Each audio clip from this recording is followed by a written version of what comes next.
Friends, welcome once again in our digital communication course where we are going to discuss digital continuous wave modulation techniques. In last video lecture, we have discussed the waveform comparison between binary ASK, FSK and PSK. On the basis of classification, digital continuous wave modulation techniques are amplitude shift keying, that is ASK, frequency shift keying, FSK, and phase shift keying, that is PSK. PSK is further modified or updated as quadrature PSK.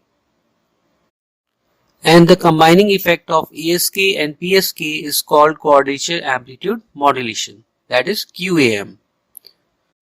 This QAM scheme is suitable where a high bit rate is required in order to minimize the bit error in the receiving data. So here we note a point. In all continuous wave digital modulation techniques, modem is used as a device for modulation-demodulation process. And one of the question arises in our mind that why we can't send digital signal over telephone lines, or why should we modulate digital signal before transmission over these telephone lines? This is because digital data is the binary waves of zeros and ones, and there is an abrupt change in levels from high to low or from low to high. This change in level requires a large bandwidth in order to transmit without any distortion. But with using telephone lines, this requirement is not fulfilled as the bandwidth of telephone lines is very small. Hence, there is a need of modulation process in which a high frequency sinusoidal carrier wave is used. And only after the modulation process, low bandwidth telephone lines can be used for high speed data transmission. So we can say that using modulation or high frequency carrier wave, the bandwidth requirement get reduced, and this is an advantage of using continuous wave digital transmission techniques. So the basic and fundamental digital continuous wave modulation technique is ASK modulation, that is called amplitude shift keying. In ASK, the two binary waves are represented by two different amplitudes of carrier frequency. Commonly, one of the amplitude is 0, that is, one binary digit is represented by the presence of carrier wave with constant amplitude, and the other binary is represented by absence of carrier wave. So, ASK wave is represented by S function t, and it is equals to AC cos 2 pi FCT for symbol 1 and 0 for symbol 0. Which means that for symbol 1 there is a presence of carrier wave, and for symbol 0 there is an absence of carrier wave, and this is called amplitude shift keying. But in digital communication, the carrier amplitude is expressed in terms of bit energy EB and bit duration TB. And using formula of sinusoidal power PS equals to 1 upon 2 AC square, we can write carrier amplitude AC equals to under root of 2 into PS. So the modified ASK wave is equals to under root of 2 into PS cos 2 pi FCT for symbol 1 and 0 for symbol 0. Also, sinusoidal power PS can be written as EB upon TB, that is bit energy per unit bit duration, and unit is joule per second or simply watt. So the ASK wave in terms of bit energy and bit duration is expressed as S function t equals to under root of 2 EB upon TB cos 2 pi FCT for symbol 1 and 0 for symbol 0, where EB is called transmitted signal energy per bit. Now, this ASK waveform can also be represented by a unit energy function, that is called single basis function, and it is defined by phi function t equals to st upon under root of bit energy. And the expression of single basis function is equals to under root of 2 upon TB, that is bit duration, into cos 2 pi FCT. And this is for time duration t greater or equals to 0 and less than or equals to TB. This single basis function having unit energy. Next, we discuss the time domain representation of amplitude shift keying or on-off keying. ASK in terms of single basis function is denoted by simply the product of under root of EB and phi t.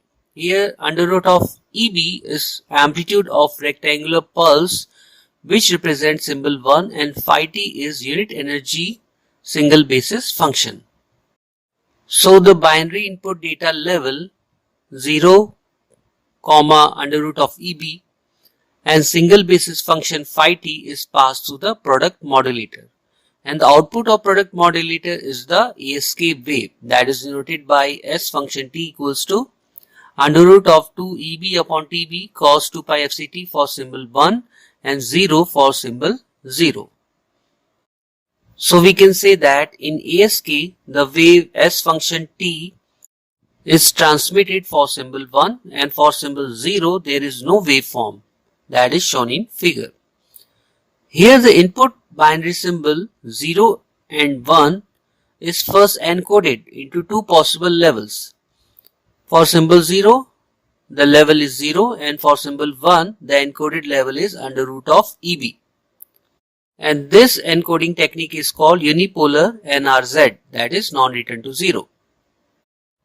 And for symbol 1 there is a presence of carrier wave and for symbol 0 there is no carrier wave, and this technique is called amplitude shift keying.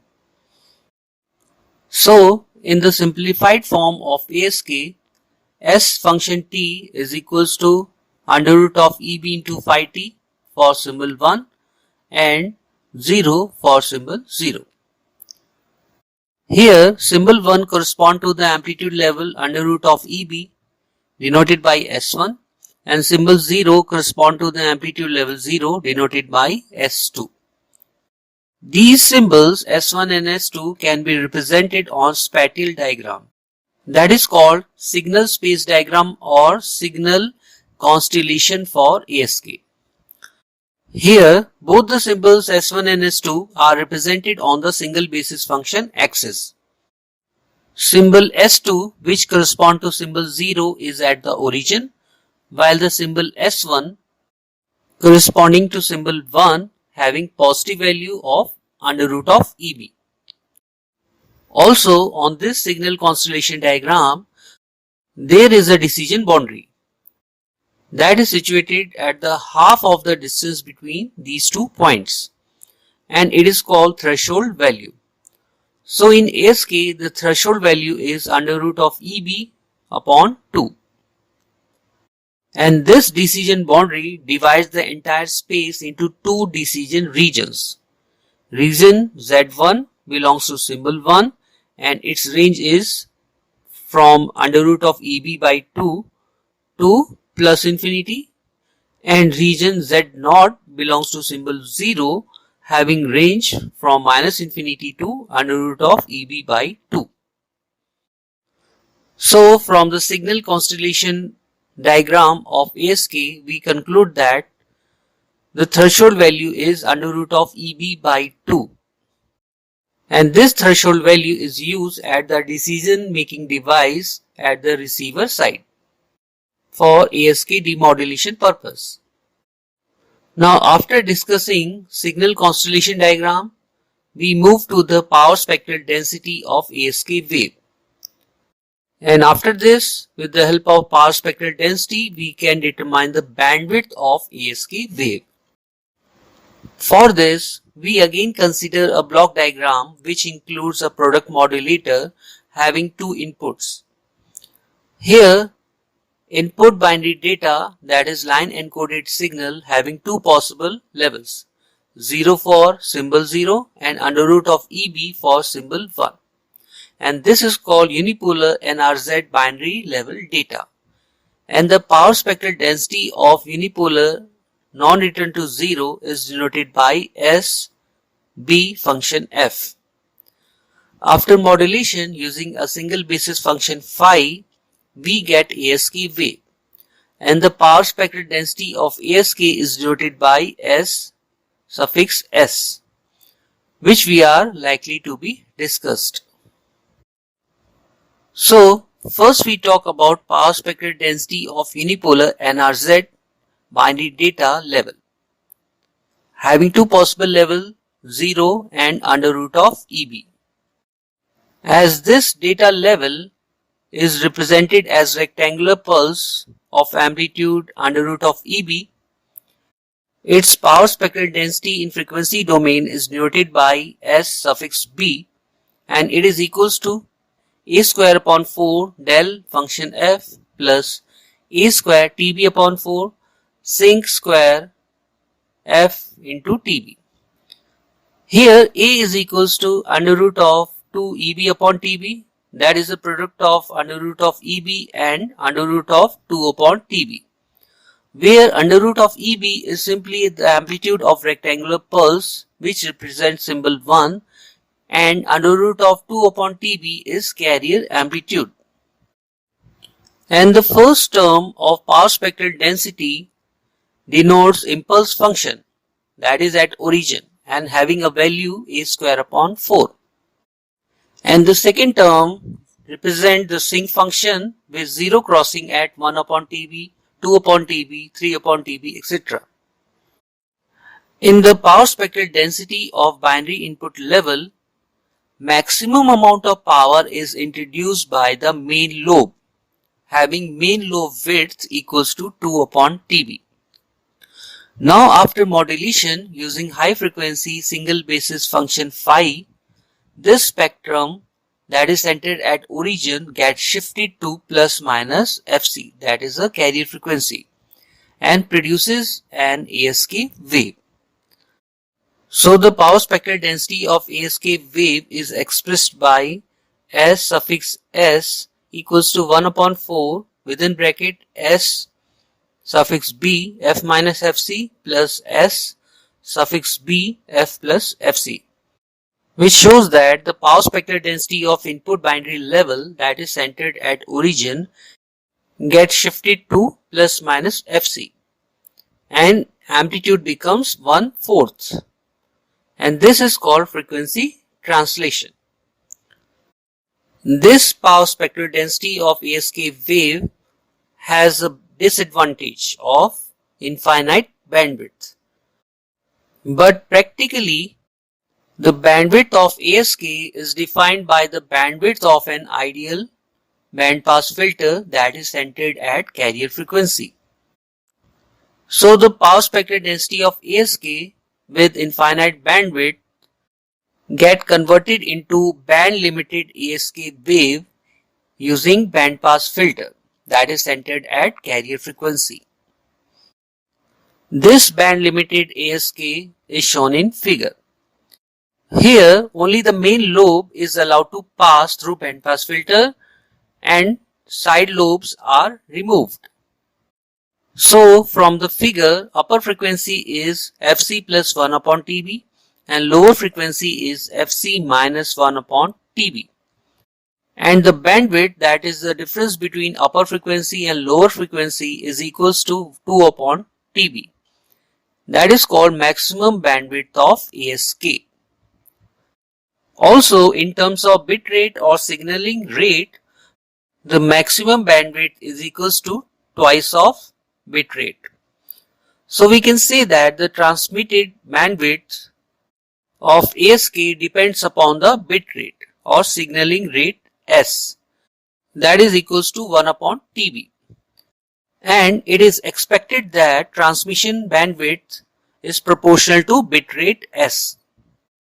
But practically the transmission bandwidth of ASK is restricted or reduced because of using bandpass filter, and this restricted bandwidth is equals to 1 plus D into S, where D is a factor related to the filter characteristic and modulation process. Typically, the value of D lies between 0 and 1. So, when we take D equals to 0, we get minimum transmission bandwidth, that is equals to S, and when D equals to 1, we get maximum transmission bandwidth of 2 into bitrate. So after discussed the signal constellation diagram and bandwidth of ASK, which is 1 plus D into S, we go through the basic concept of bit rate and baud rate. Bit rate S is simply the number of bits transmitted per second, and baud rate, denoted by N suffix B, is the number of symbols transmitted per second, or we can say that number of levels per second. Also, there is a relationship between bit rate and baud rate, and this relation is baud rate N suffix B equals to bit rate S upon M, where M is the number of bits per symbol. For example, when each symbol consists of 2 bits, then the baud rate is half of the bit rate. Also, when the symbol consists of 3 bits, then in this case the baud rate is S by 3. But when each symbol consists of only 1 bit, then the baud rate is equals to bit rate, and this is the case of amplitude shift keying. So in ASK, bit rate equals to baud rate, and the transmission bandwidth can also be written in terms of baud rate. That is, transmission bandwidth equals to 1 plus D into baud rate.